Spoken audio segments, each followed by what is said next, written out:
Sani in Veneto, Fondo di assistenza sanitaria integrativa regionale per i lavoratori delle imprese artigiane, celebra i primi 10 anni di attività.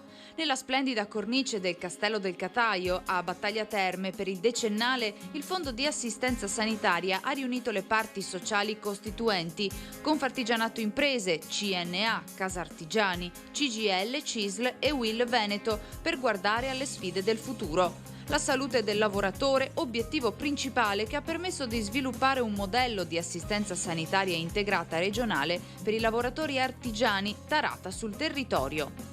È un fondo assolutamente innovativo perché le nostre parti sociali, Confartigianato, CNA, Casa, Artigiani, CISL, CGIL e UIL, hanno voluto renderlo regionale. Regionale significa restare vicini alle esigenze di chi vive il territorio, di chi vive le difficoltà in quel territorio.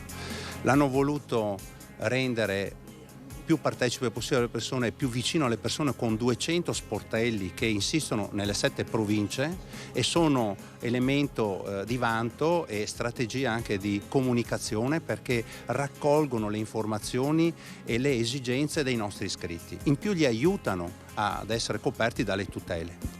40.000 imprese artigiane iscritte, 140.000 lavoratori iscritti. Il Fondo Sani in Veneto è un esempio di no profit, con l'unico obiettivo di mettere a disposizione dei dipendenti trattamenti e prestazioni integrative complementari al Servizio Socio-Sanitario Nazionale.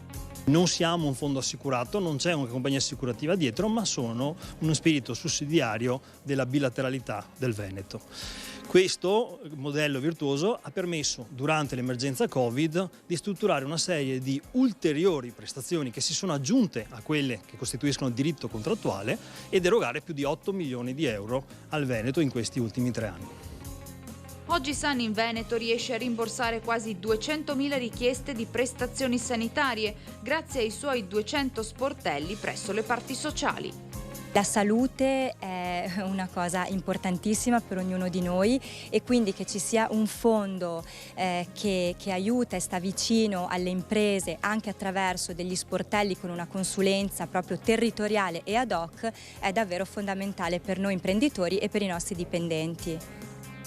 Sani in Veneto inoltre punta a rafforzare il rapporto con la sanità pubblica. 10 anni fa, quando decidiamo di fare Sani in Veneto, ci diamo alcuni obiettivi.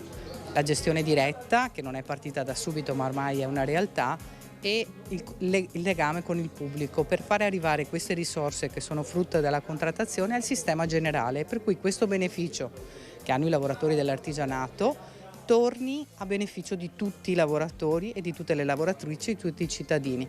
È un obiettivo ormai vicino, si sta avvicinando, si sta concretizzando, è un obiettivo importante per l'obiettivo comune che abbiamo di tutela della sanità pubblica.